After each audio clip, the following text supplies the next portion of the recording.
இயேசுவின் மந்தை ஊழியங்கள் வழங்கும் இன்றைய வேத ஆராய்ச்சி வழங்குபவர் சகோதரர் ஜான் பெஸ்லி.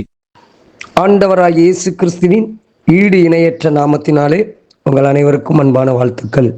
இந்த நாளுக்கான வேத வசனம் மார்க் எழுதின சுவிசேஷம் 16ஆம் அதிகாரம் 20ஆம் வசனம். அவர்கள் புறப்பட்டு போய் எங்கும் பிரசங்கம் பண்ணினார்கள். கர்த்தர் அவர்களுடனே கிரியை நடப்பித்து அவர்களால் நடந்த அடையாளங்களினாலே வசனத்தை உறுதிப்படுத்தினார். ஆமேன்.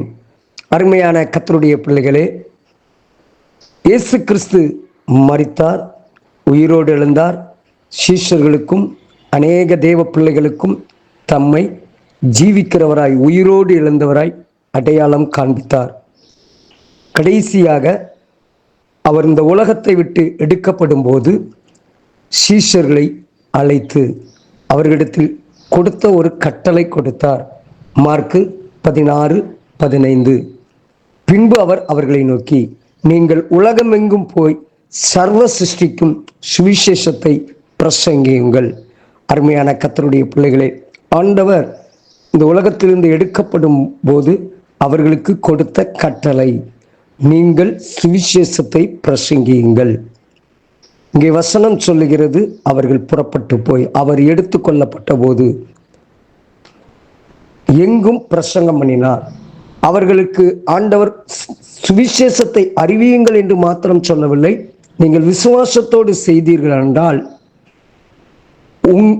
தேவ நாமத்தினாலே நீங்கள் பிசாசுகளை துரத்துவீர்கள், நவமான பாஷைகளை பேசுவீர்கள், சர்ப்பங்களை எடுப்பீர்கள், சாவுக்கு ஏதுவான யாதொன்றை குடித்தாலும் அது உங்களை சேதப்படுத்தாது, வியாதியஸ்தர் மேல் கைகளை வைப்பார்கள், அப்பொழுது அவர்கள் சுஸ்தமாவார்கள். இப்படிப்பட்ட அடையாளங்களை அவர்களுக்கு ஆண்டவர் கற்றுக் கொடுத்தார், சொன்னார். நீங்கள் உலகமெங்கும் சுவிசேஷத்தை அறிவிக்கும் போது, விசுவாசத்தோடு அறிவிக்கும் போது இந்த அடையாளங்கள் எல்லாம் நடக்கும். ஆண்டவருடைய வார்த்தைக்கு அவர்கள் அப்படியே கீழ்ப்படிந்து அப்படியே செய்தார்கள். அதனுடைய விளைவுதான் இங்கே போடப்பட்டிருக்கிறது. அவர்கள் புறப்பட்டு போய் எங்கும் பிரசங்கம் பண்ணினார்கள். ஆண்டவர் சொன்ன வார்த்தைக்கு கீழ்ப்படுகிறதின் ஆசீர்வாதமாக அங்கே போடப்பட்டிருக்கிறது. கர்த்தர் அவர்களுடனே கிரியை நடப்பித்தார், அடையாளங்களினால் வசனத்தை உறுதிப்படுத்தினார். இந்த கால வேளையிலே இந்த வார்த்தையை கேட்டுக்கொண்டிருக்கிற அருமையான கர்த்தருடைய பிள்ளைகளே, ஆண்டவர் நமக்கு வேதத்திலே அநேக ஆலோசனைகளை கற்றுக் கொடுத்திருக்கிறார். அவர் கற்றுக் கொடுத்திருக்கிற வசனத்திற்கு நீங்கள் கீழ்ப்படுவீர்கள் என்றால், அந்த வசனத்தின்படி வாழ உங்கள் வாழ்க்கையை ஒப்பு கொடுப்பீர்கள் என்றால், உங்கள் வாழ்க்கையிலேயும் கர்த்தர் கிரியை நடப்பிப்பார். தேவன் உங்கள் வாழ்க்கையிலே கிரியை நடப்பிப்பார், அதில் மாற்று கருத்து இல்லை. எப்படி கிரியை நடப்பிப்பார்? அடையாளங்களாலும் அற்புதங்களாலும் அவர் கிரியை நடப்பிப்பார். இந்த கால வேளையிலே நாம் ஆண்டவருடைய வார்த்தையின் காரியங்களை நாம் எப்படி நாம் நேசிக்கிறோம்? ஆதி அப்போஸ்தலர்கள் ஆண்டவருடைய வார்த்தைக்கு கேட்டு அவர் பிரசங்கி என்று சொன்னதை பிரசங்கித்தார்கள். இப்படியெல்லாம் எங்கெல்லாம் செல்ல வேண்டும் என்று சொன்னாரோ அங்கெல்லாம் சென்றார்கள். நாம் வேதத்திலே அப்போஸ்தலனாகிய பவுலுடைய வாழ்க்கையை பார்க்கிறோம்.